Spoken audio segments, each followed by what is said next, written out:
1970-এ পূর্ব পাকিস্তানের অন্য রাজনৈতিক নেতারা স্বাধীনতার দাবিতে আন্দোলন করতে চাইলেও শেখ মুজিব পাকিস্তানিদের পাতানো নির্বাচনে অংশ নেন। 70-এর সেই নির্বাচনে আওয়ামী লীগের পোস্টারগুলোতে সবার উপরে লেখা ছিল পাকিস্তান জিন্দাবাদ। মুজিবের এমন পাকিস্তান প্রীতির কারণে মাওলানা ভাসানী সবচেয়ে বেশি ক্ষিপ্ত হয়েছিলেন। বাংলাদেশের স্বাধীনতা যুদ্ধ দলিলপত্র 2য় খণ্ডের 721 পৃষ্ঠায় বলা হয়েছে, মাওলানা ভাসানী শেখ মুজিবুর রহমানকে পাকিস্তানের প্রধানমন্ত্রী হওয়ার চেয়ে বাংলার সংগ্রামী বীর হবার পরামর্শ দিয়েছেন। একই দলিলে শেখ মুজিবের প্রতি আহ্বান নামে একটি অধ্যায়ে বলা হয়েছে, পূর্ব পাকিস্তানের স্বাধীনতা সংগ্রামে অংশগ্রহণ করার জন্য আওয়ামী লীগ প্রধান শেখ মুজিবের প্রতি আহ্বান। ভাসানী শেখ মুজিবকে বলেন, মুজিব, তুমি স্বাধীন পূর্ব পাকিস্তানের সংগ্রামে যোগ দাও। যদি আমেরিকা ও ইয়াহিয়ার স্বার্থে কাজ করো তাহলে আওয়ামী লীগের ধ্বংস অনিবার্য। এসবই প্রমাণ করে শেখ মুজিব স্বাধীনতার পক্ষের আন্দোলনে যোগ দেননি। 1971 সালে 7ই মার্চের আগ পর্যন্ত শেখ মুজিব বাংলাদেশের স্বাধীনতার কোনো দাবি তোলেননি। তবে 7ই মার্চের ভাষণের পর কিছুটা সন্দেহ তৈরি হয়েছিল শেখ মুজিব আসলে কি চান সেটা নিয়ে। 7ই মার্চের ভাষণ, শেখ মুজিব, মুক্তিযুদ্ধ, এসবই যেন একই সুতোয় গাঁথা। বঙ্গবন্ধুর সেই ভাষণ শুনলে এখনো শরীরের লোম দাঁড়িয়ে যায়। কিন্তু শেখ মুজিবের কৌশলী সেই ভাষণ কি আসলেই স্বাধীনতার ঘোষণা নাকি অন্য কিছু, সেটা বিশ্লেষণ করলেই বোঝা যাবে। জনগণের প্রতিনিধির কাছে ক্ষমতা হস্তান্তর করতে হবে। শেখ মুজিবের সেই ভাষণের মূল দাবি ছিল জনগণের প্রতিনিধিদের হাতে ক্ষমতা হস্তান্তর করা, অর্থাৎ প্রধানমন্ত্রী হতে চান শেখ মুজিব। তবে দাবি যাই হোক, 7ই মার্চের কিছু বক্তব্য মুক্তিযোদ্ধাদেরকে শক্তি জুগিয়েছে এবং কিছু বাক্য শুনলে মনে হবে এটাই মনে হয় স্বাধীনতার ঘোষণা। রক্ত যখন দিয়েছি, রক্ত আরো দেব, এদেশের মানুষকে মুক্ত করে ছাড়বো ইনশাআল্লাহ। শেখ মুজিবের সেই স্বাধীনতা যে সার্বভৌমত্বের স্বাধীনতা না, সেটা শেখ মুজিব নিজেই স্বীকার করেছিলেন। You mean independence? That I don't mean. You mean independence? That I don't mean. I want to live like a free citizen of a free country. You mean independence? That I don't mean. Sheikh Hasina সহ আওয়ামী লীগের নেতারা তারপরও 7ই মার্চের সেই ভাষণকে স্বাধীনতার ঘোষণা বলে চালিয়ে দেওয়ার চেষ্টা করছে। অথচ শেখ হাসিনা মাত্র কয়েক বছর আগেও স্বীকার করতেন সেই সময়ের কিছু ছাত্র নেতার চাপাচাপির পরেও কৌশলগত কারণে শেখ মুজিব 7ই মার্চ স্বাধীনতার ঘোষণা দেননি। আমাদের কয়েকজন ছাত্র নেতা তারা হঠাৎ দেখি বেশ উত্তেজিত। আমার আব্বাকে বলছেন, যেটা কি হলো লিডার, আপনি স্বাধীনতার ঘোষণাটা দিয়ে আসলেন না। মানুষ সব হতাশ হয়ে ফিরে গেল যে তারা তখন এই কথাটা কেন বলেছিল, তারা কার হয়ে কথা বলছিল বা উদ্দেশ্যটা কি ছিল। ওই সময় ছাত্র নেতারাও অভিযোগ করেছেন অনেক চেষ্টার পরেও শেখ মুজিবকে স্বাধীনতার ঘোষণা দেওয়ানো যায়নি 7ই মার্চে। আমরা শেখ মুজিবের সাথে রাত 1টায় দেখা করি তার বাসায় এবং তাকে পরিষ্কার বলে আসি যে আপনি পাকিস্তানের রাষ্ট্রপ্রধান বা প্রধানমন্ত্রী হন, এটা আমরা চাই না। শেখ মুজিব যে কখনোই দুই পাকিস্তান আলাদা করতে চাননি তার আরো বড় প্রমাণ শেখ মুজিবের সবচেয়ে কাছের সহচর তাজউদ্দিন আহমেদের মেয়ে শারমিন আহমেদের লেখা বইয়ের একটি তথ্য। সেই বইয়ের 45 নম্বর পৃষ্ঠায় বলা হয়েছে, পূর্ব পরিকল্পনা অনুযায়ী 25শে মার্চের ভয়াল কালো রাতে আব্বু গেলেন মুজিব কাকুকে নিতে। মুজিব কাকু আব্বুর সঙ্গে আন্ডারগ্রাউন্ডে গিয়ে মুক্তিযুদ্ধ পরিচালনা করবেন, সেই ব্যাপারে আব্বু মুজিব কাকুর সাথে আলোচনা করেছিলেন। মুজিব কাকু সে ব্যাপারে সম্মতিও দিয়েছিলেন। সে অনুযায়ী আত্মগোপনের জন্য পুরান ঢাকার একটি বাসাও ঠিক করে রাখা হয়েছিল। বড় কোনো সিদ্ধান্ত গ্রহণে, আব্বুর উপদেশ গ্রহণে মুজিব কাকু এর আগে দ্বিধা করেননি। আব্বুর সে কারণে বিশ্বাস ছিল যে ইতিহাসের এই যুগ সন্ধিক্ষণে মুজিব কাকু কথা রাখবেন। মুজিব কাকু আব্বুর সাথেই যাবেন। অথচ শেষ মুহূর্তে মুজিব কাকু অনড় রয়ে গেলেন। তিনি আব্বুকে বললেন, বাড়ি গিয়ে নাকে তেল দিয়ে ঘুমিয়ে থাকো, পরশুদিন 27শে মার্চ হরতাল রেখেছি। এই সময়টা আলোচনা করলো কেন পাকিস্তানের সামরিক সরকার, এবং উনি কেন বললেন যে যা 27 তারিখে হরতাল ডেকে দিয়েছি, নাকে তেল দিয়ে ঘুমা। সুতরাং সবটা জিনিস যেন বেশি আবেগ দিয়ে না। এছাড়াও এ বইয়ের আরো এক জায়গায় বলা হয়েছে শেখ মুজিবকে 25শে মার্চের রাতের শেষ মুহূর্তে অন্তত স্বাধীনতার ঘোষণার একটি রেকর্ড পড়তে বলা হয়েছিল। সেটাও করেননি। এমনকি সেই ঘোষণাপত্রে তিনি স্বাক্ষর করতেও রাজি হননি, কারণ তিনি বলেছিলেন যদি এটা করা হয় তাহলে পশ্চিম পাকিস্তানিদের হাতে প্রমাণ থেকে যাবে যে আমি দেশদ্রোহী। এই কথাগুলিও জনাব তাজউদ্দিন আহমেদের মেয়ে শারমিন আহমেদ তার বইতে উল্লেখ করেছেন। শারমিন আহমেদের বই না মানলেও চলবে।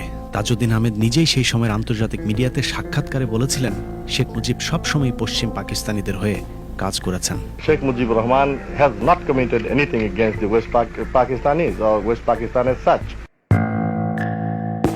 শেখ মুজিব না চাইলেও কথিত পাকিস্তানি এজেন্ট রাজাকার শহীদ প্রেসিডেন্ট জিয়াউর রহমানের ডাকে মুক্তিযুদ্ধ শুরু হয়ে যায়। তাজউদ্দিন, জিয়াউর রহমান, ওসমানীদের নেতৃত্বে মুক্তিযুদ্ধ যখন শুরু হয় তখনও ক্ষমতা নিয়ে দ্বন্দ্বে লিপ্ত ছিল মুজিব বাহিনী।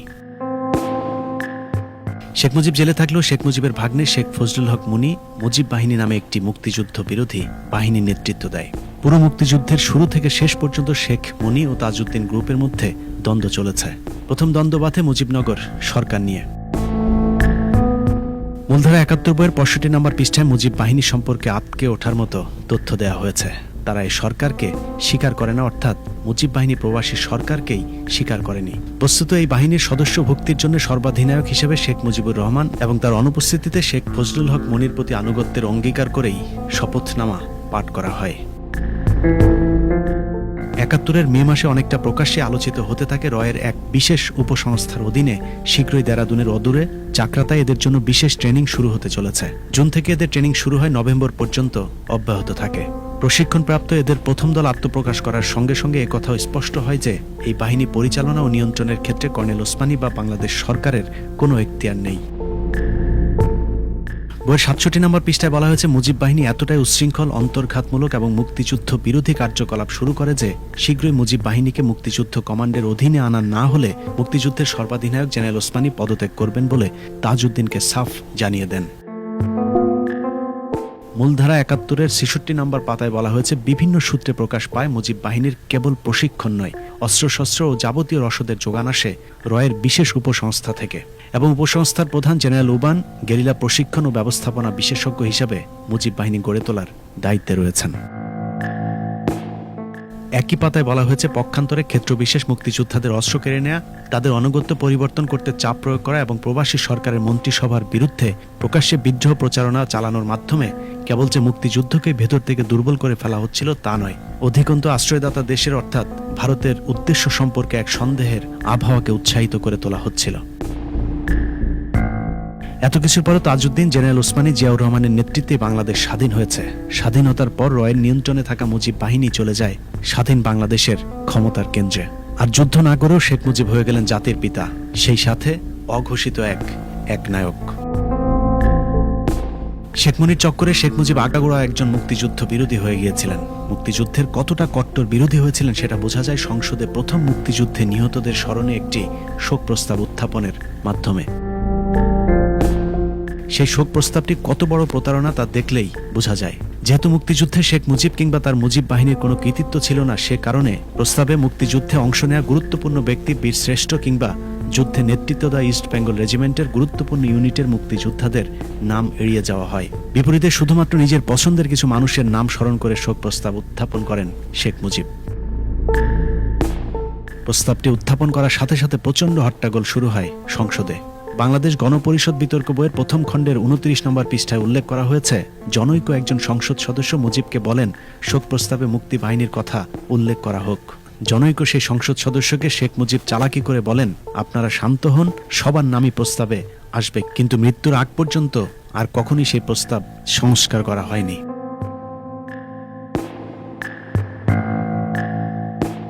শুধু এটাই নয়, ১৯৭২ থেকে ৭৫ পর্যন্ত মুজিব একবারের জন্য মুক্তিযুদ্ধ কিংবা মুক্তিযোদ্ধা এই শব্দ দুটো উচ্চারণ করেনি। এমনকি মুক্তিযুদ্ধে নেতৃত্ব দেওয়া তাজউদ্দিন, জেনারেল ওসমানী সহ যুদ্ধে যারা নেতৃত্ব দিয়েছেন সবাইকে তার মন্ত্রিসভা থেকে ধীরে ধীরে বাদ দিয়ে দেন। সারা জীবন বাঙালির জন্য আন্দোলন করে আসা মাওলানা ভাসানীকে মুক্তিযুদ্ধের পুরো সময়টাতে অনেকটা বন্দী করে রাখে ভারত। এদিকে যে তাজউদ্দিনের নেতৃত্বে দেশ স্বাধীন হলো, তাকে বাদ দিয়ে শেখ মুজিবকে জাতির পিতা বানানোর সিদ্ধান্তটা যে ভারতের ভুল ছিল তা ভুট্টোকে লাল গালিচা সম্বর্ধনা দিয়ে বাংলাদেশে আনা এবং সবশেষ ওআইসি সম্মেলনে যোগ দিতে মুজিবের পাকিস্তান সফরের মধ্য দিয়ে প্রমাণিত হয়। ভারত বুঝতে পারে শেখ মুজিব আগাগোড়ায় একজন পাকিস্তান প্রেমী মানুষ, যে কারণে ১৫ই আগস্টের পর বীর মুক্তিযোদ্ধা খন্দকার মোস্তাকের সাথে ভারতীয় হাইকমিশনার সমর সেন তড়িঘড়ি করে সাক্ষাৎ করে সেদিনই ভারতের স্বীকৃতির কথা মোস্তাক সরকারকে জানিয়ে দেন।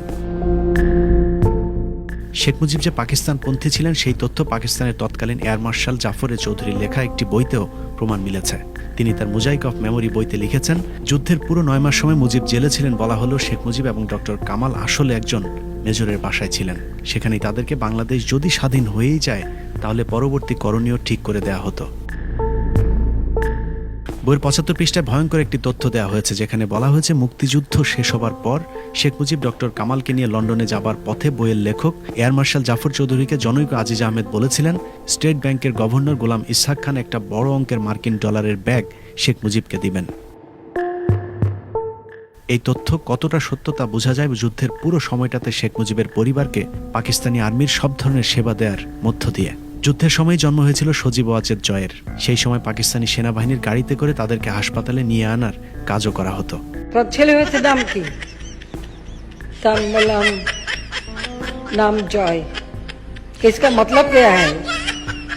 তা বললাম জয় মানে জয়, জয় মানে ভিক্টরি, জয় মানে আনন্দ, জয় মানে ভিক্টরি। যখন বলছি জয় মানে ভিক্টরি তখন ওর খুব মেজাজ খারাপ হয়ে গেল। ও ঘুরে যখন চলে যাওয়ার সময় বলতেছে और एक नमरूद पैदा हुआ। এমনকি যুদ্ধের সময় গোপালগঞ্জে শেখ মুজিবের পিতা অসুস্থ হলে তাকে সেনাবাহিনীর হেলিকপ্টারে করে ঢাকায় এনে চিকিৎসাও দিয়েছিল পাকিস্তান সেনাবাহিনী। অথচ কথিত রাজাকার স্বাধীনতা বিরোধী জিয়াউর রহমানের পুরো পরিবারকে সেই সময় পাকিস্তানি সেনাবাহিনী নির্যাতন সহ্য করতে হয়েছিল।